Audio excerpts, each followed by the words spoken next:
Bismillahirrahmanirrahim. Assalamualaikum warahmatullahi wabarakatuh. Ulun dari kelompok 1 atas nama Widya Astuti.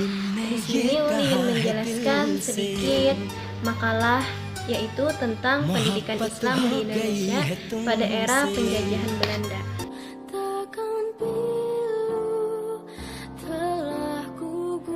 Pendidikan masa penjajahan kolonial Belanda. Pendidikan pada masa penjajahan kolonial Belanda menaklukkan bangsa Barat atas dunia Timur dengan jalan perdagangan. Kemudian dengan kekuatan militer, kedatangan bangsa Barat memang telah membawa kemajuan teknologi. Tetapi tujuannya adalah untuk meningkatkan hasil penjajahannya, bukan untuk kemakmuran bangsa yang dijajah.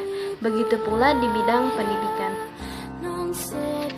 Proses pembentukan dan pengembangan masyarakat Islam di Indonesia pertama kali melewati bermacam-macam kontrak, diantaranya kontrak jual beli, kontrak perkawinan, serta kontrak dakwah secara langsung, baik secara individu maupun kolektif.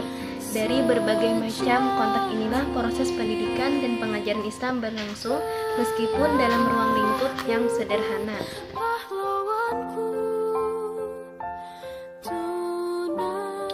Adapun beberapa pendidikan Islam di berbagai provinsi meliputi antara lain sebagai berikut.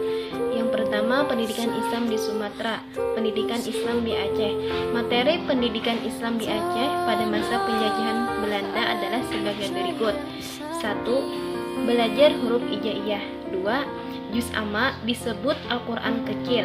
Yang ketiga, mengkaji Al-Quran disebut Al-Quran. Setelah materi di atas dilanjutkan dengan kitab-kitab berbahasa Melayu seperti Bidayah, Masail al-Muhadi, Qurnasail, dan lain-lain. Setelah selesai masa pembacaan kitab-kitab Melayu, dilanjutkan pembelajaran kitab-kitab berbahasa Arab seperti Damun, Al-Awamil, Al-Jurumiyah, Tafsir Jalalain. Selanjutnya, setelah Perang Aceh melawan Belanda berakhir, pendidikan Islam di Aceh mulai berkembang, ditandai dengan berdirinya pondok pesantren. Di pondok pesantren banyak dipelajari kitab-kitab seperti Fathul Qorib, Fathul Mu'in, dan lainnya. Berikutnya mulai lahir madrasah, salah satu madrasah Sa'adah Abadiyah di Blang Paseh, Sigli, yang didirikan pada tahun 1930 oleh Daud Berweh. Madrasah ini memiliki 7 kelas dengan lama masa belajar 4 tahun. Materi yang diajarkan bahasa Arab dan ilmu-ilmu agama, serta sedikit ilmu bumi, Mesir, dan tarikh Islam. Lembaga-lembaga pendidikan seperti pesantren sebagai basis perlawanan penjajahan Belanda. Pendidikan Islam di Minangkabau.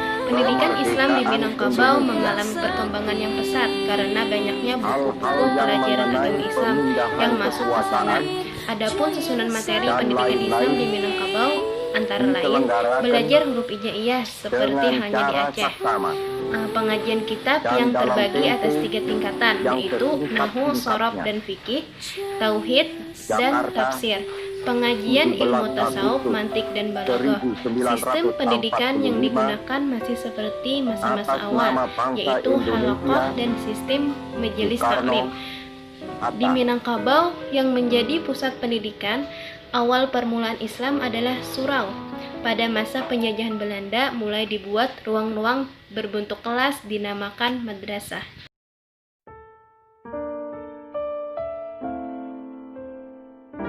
Pendidikan Islam di Jambi.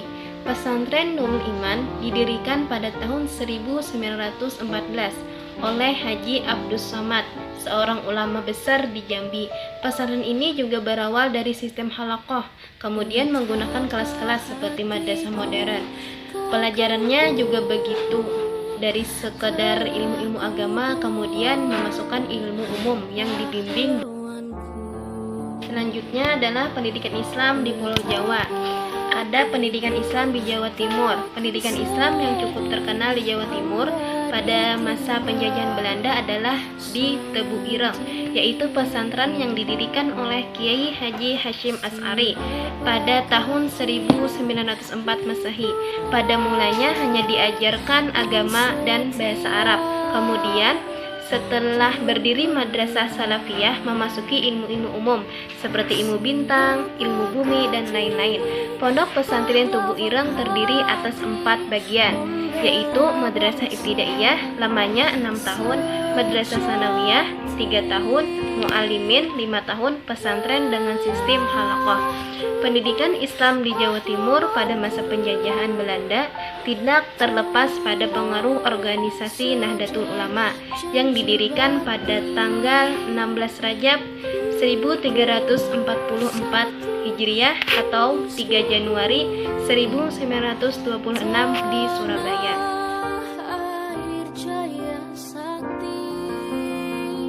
Selanjutnya, pendidikan Islam di Jawa Tengah. Lembaga pendidikan Islam di Jawa Tengah yang paling berpengaruh berpusat di sekitar Kudus. Ratusan pondok pesantren dan madrasah tersebar di seluruh pelosok Kudus, antara lain Aliyatus Saniyah, Muawanatul Muslimin, Qudusiyah, Tiswikutulab, Balai Tangahan School, Mahidut, Diniyah, Al-Islamiyah, Al-Jawiyah, dan lain-lain. Pendidikan Islam di Yogyakarta. Pendidikan Islam di Yogyakarta pada masa penjajahan Belanda banyak didomisili oleh organisasi Muhammadiyah. Di antaranya yang terkenal adalah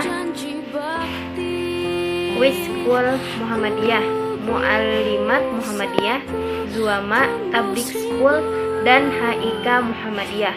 Model pendidikannya dengan menggabungkan antara pelajaran umum dengan agama.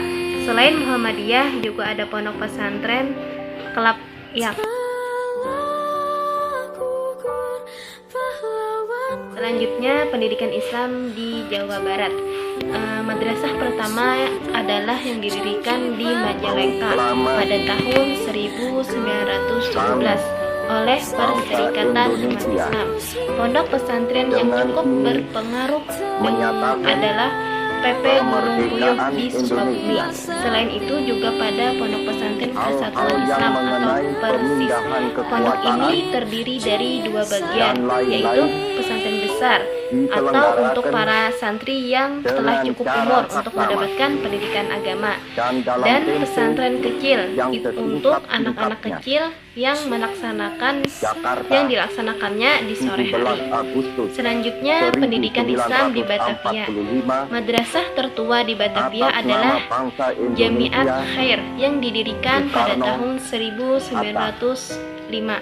Tingkatan sekolah antara lain tingkat Tahdiriyah 1 tahun, tingkat Ibtidaiyah 6 tahun, tingkat Sanawiyah 3 tahun. Bagi lulusan terbaik Sanawiyah bisa melanjutkan ke Mesir atau Mekah. Madrasah lain yang juga punya andil besar bagi pendidikan Islam adalah Madrasah Al-Irsyad yang didirikan pada tahun 1913. Selanjutnya, pendidikan Islam di Sulawesi. Tidak banyak perbedaan tentang pendidikan Islam di Sulawesi dengan di Jawa dan Sumatera. Hal ini disebabkan karena sumber yang sama, yaitu Mekah. Kebanyakan madrasah di Sulawesi pada mulanya dipimpin oleh guru-guru agama dari Minangkabau dan Yogyakarta. Madrasah yang cukup terkenal di Sulawesi Selatan adalah Madrasah Amiriyah Islamiyah di Bone. Mata pelajaran yang diberikan di madrasah ini meliputi pelajaran agama dan pelajaran umum. Yang selanjutnya atau yang terakhir, perkembangan pendidikan Islam di Kalimantan. Madrasah yang tertua yang memiliki andil besar dalam perjalanan sejarah pendidikan Islam di Kalimantan pada masa penjajahan Belanda adalah Madrasah Najal wal Falah di Seibakau Besar, Mempawah, didirikan pada tahun 1918 Masehi. Setelah itu berdiri Madrasah Perguruan Islam As-Sultaniyah di Sambas pada tahun 1922 Masehi.